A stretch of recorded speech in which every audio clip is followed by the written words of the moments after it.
أعوذ بالله من الشيطان الرجيم بسم الله الرحمن الرحيم إن الذين آمنوا وهاجروا وجاهدوا بأموالهم وأنفسهم في سبيل الله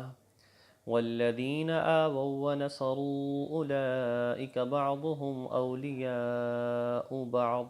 صدق الله العظيم ان الذین آمنوا بے شک وہ لوگ کہ جو ایمان لائے، وہاجروا اور جنہوں نے ہجرت کی، وجاہدوا باموالہم وانفسہم اور جنہوں نے اپنے مالوں اور اپنی جانوں کے ساتھ جہاد کیا، فی سبیل اللہ اللہ کے راستے میں، والذین آووا ونصروا اور وہ لوگ کہ جنہوں نے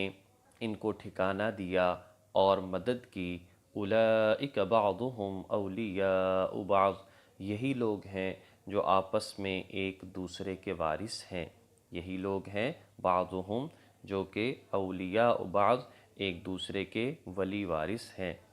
والذین آمنوا اور وہ لوگ کہ جو ایمان لائے، ولم یہاجروا لیکن انہوں نے ہجرت نہیں کی، ما لکم من ولایتہم من شیء تو نہیں ہے تمہارے لیے ان کی وراثت میں کوئی حق، یا تمہارا ان سے کوئی وراثت کا تعلق نہیں ہے، حتیٰ یہاجروا جب تک کہ وہ ہجرت نہ کر لیں، وَإِنِ اسْتَنصَرُوكُمْ فِي الدِّينِ اور اگر وہ لوگ یعنی جنہوں نے ہجرت نہیں کی، اور اگر وہ لوگ تم سے دین کی بنیاد پر مدد طلب کریں، فَعَلَيْكُمُ النَّصْرُ تو تمہارے اوپر لازم ہے ان کی مدد کرنا، إِلَّا عَلَىٰ قَوْمٍ بَيْنَكُمْ وَبَيْنَهُمْ مِيثَاقٌ سوائے اس کے کہ وہ کسی ایسی قوم پر مدد طلب کریں کہ اس قوم بینکم اور تمہارے وبینہم اور ان کے درمیان میثاق کوئی معاہدہ ہو، یعنی اگر وہ کسی ایسی قوم کے خلاف مدد طلب کر رہے ہیں کہ تمہارے اور ان کے درمیان کوئی معاہدہ نہیں ہے، تو ان لوگوں کی کہ جو مسلمان ہو چکے ہیں لیکن ہجرت نہیں کی، ان کی مدد کرنا اے مدینہ کے مسلمانوں تمہارے اوپر لازم ہے، اور اگر وہ کسی ایسی قوم کے خلاف کریں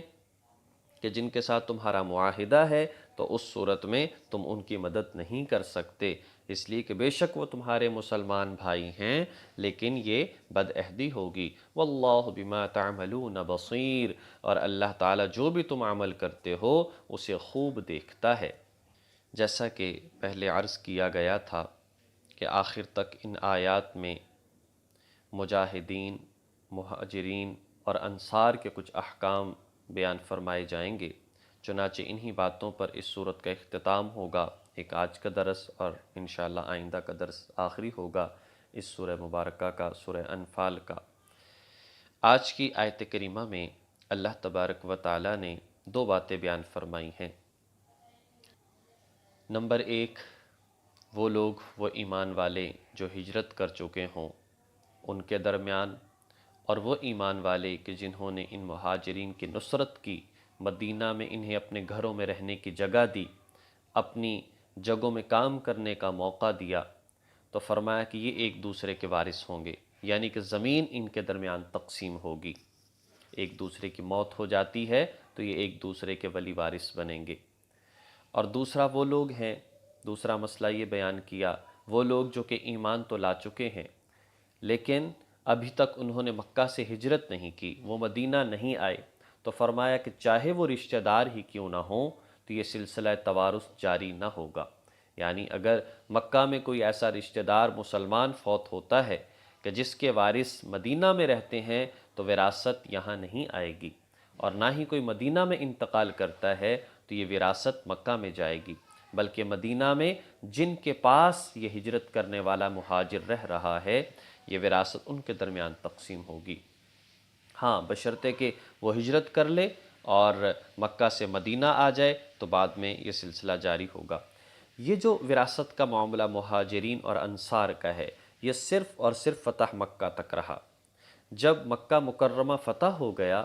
تو اس وقت فرمایا کہ لا ہجرت بعد الفتح، اب ہجرت چونکہ لازم نہیں، اس سے پہلے ہجرت فرض تھی، ہجرت لازم تھی، ہجرت کرے گا بلکہ وہی جو ہے اصل مسلمان کہلائے گا، تو اس بنیاد پر جو ہے کہا کہ وہ وہاں پر وراثت نہیں جائے گی۔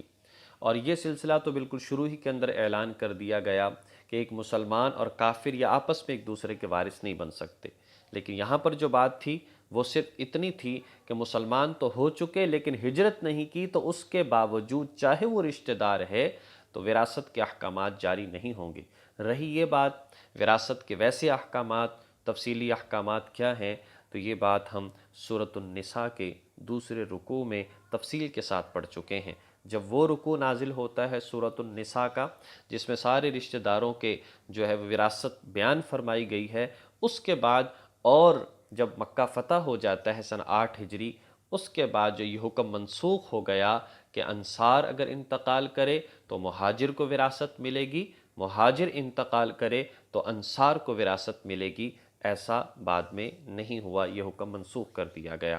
تو ان آیات میں اس ایک آیت کریمہ میں حضرت ابن عباس رضی اللہ تعالی عنہ بیان فرماتے ہیں، کچھ میراث کے احکام بیان فرمائے گئے ہیں۔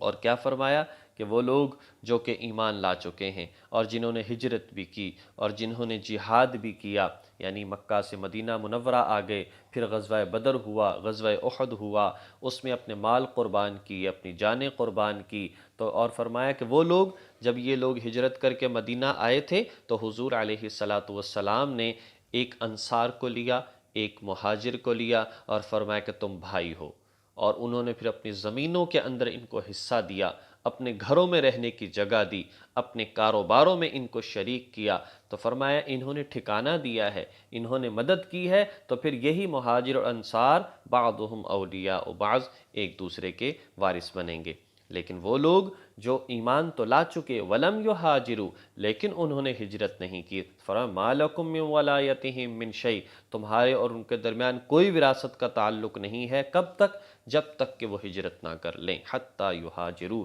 ہاں اگر وہ ہجرت کر کے مدینہ آ جاتے ہیں تو پھر وراثت کے احکامات اسی طریقے سے جاری ہوں گے۔ اور آخری بات یہ ارشاد فرمائی، اگر مکہ میں رہنے والے جو تمہارے ایسے مسلمان ہیں جو ہجرت تو ابھی نہیں کر چکے لیکن وہ مسلمان ہو چکے ہیں اور وہ کہتے ہیں کہ کوئی اور ہمارے اوپر یعنی مکہ سے باہر سے کوئی ہمارے اوپر حملہ کر رہا ہے تو ہماری مدد کرو، اور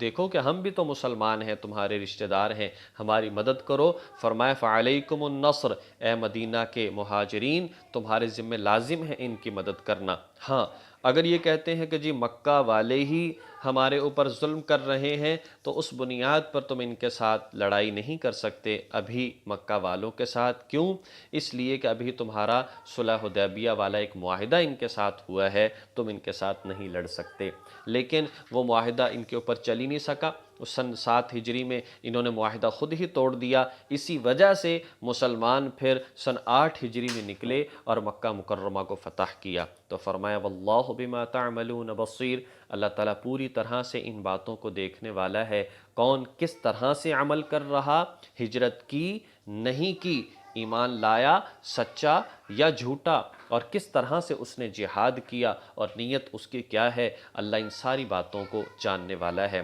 آج اگر ہم ان باتوں کو دیکھیں تو اللہ ہمارے دلی کیفیت کو بھی خوب جانتا ہے، ہم کس نیت سے عمل کرتے ہیں، کس طرح سے اپنے جو ہے اپنے فرائض کو ادا کرتے ہیں، لوگوں کے حقوق ہم ادا کرتے ہیں، اللہ خوب جانتا ہے۔ اللہ تبارک و تعالی توفیق عمل نصیب فرمائے۔ وآخر دعوانا ان الحمد للہ رب العالمین۔